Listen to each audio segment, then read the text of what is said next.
चालू कर थांब एक चालू नका नमस्कार, मी डमडेरे संदीप ॲग्रिकल्चर मध्ये कन्सल्टिंगचं काम करतो. तर केळी असेल किंवा डाळिंब पेरू या पिकामध्ये काम करत असतं.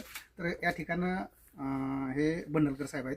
तर यामध्ये ह्यांचं काम म्हणजे केळीला जो आधार देण्याचं किंवा हे बांधण्याची चौरस पद्धतीने जे बांधण्याची पद्धत आहे हे त्यांचं काम मागच्या एका बागेमध्ये केलं. तर त्यानंतर या ठिकाणी दुसऱ्या ठिकाणी आपण त्यांच्याबरोबरच काम केलेलं आहे. तर या ठिकाणी हे जे व्यक्तिमत्व आहे हे अकलूज तालुक्यातील आहे. तर हे थोडक्यात आता केळी अकलूज शहरामधले आहेत. तर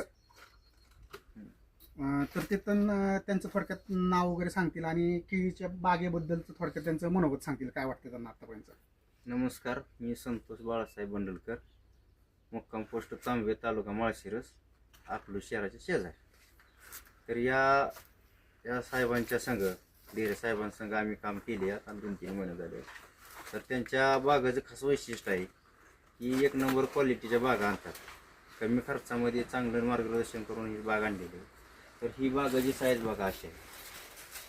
ही जी घडं आहेत ह्या घरांची अशी वादी लांबी या बोंदा कसा आहे, हिरवळ कशी आहे जाग्यापर्यंत. आतापर्यंत ह्या स्थितीत अशी बाग ह्या उन्हाळ्यामध्ये अशी राहिलेली आहे. अतिशय चांगल्या पद्धतीने जोपासलेली बाग आहे. तर ह्यांच्या मार्गदर्शनाखाली ही या वादीची साईज अशी आहे. ही घड अशी आहेत इतके मोठे नाही म्हणलं तर ही 40, 45, 50 किलो पूर्ण घड भरल्यानंतर येईल.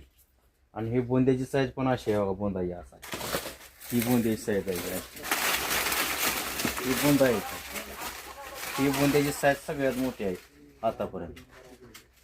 अशी बोंद्याची साईज राहते आणि ह्यांच्या मार्गदर्शन अतिशय चांगल्या पद्धतीचे आहे. अतिशय चांगल्या कमी खर्चामध्ये चांगल्या बागा आणतात. तर बघा ही हिरवळ, ही पाल्याची साईज कशी आहे, हिरवी.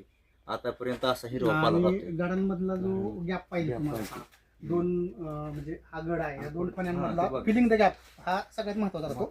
त्यासाठी जो पाठीमागचा गड जो आहे तो त्या पद्धतीने गडांची वेन झाल्यानंतर असा गॅप असेल तर आपल्याला गड जो आहे साधारणपणे एक 40 ते 42 किलो ॲव्हरेजली मिळाला पाहिजे. अशा हिशोबाने त्याचं टोटली न्यूट्रिशन मॅनेजमेंट ठेवावं लागतंय.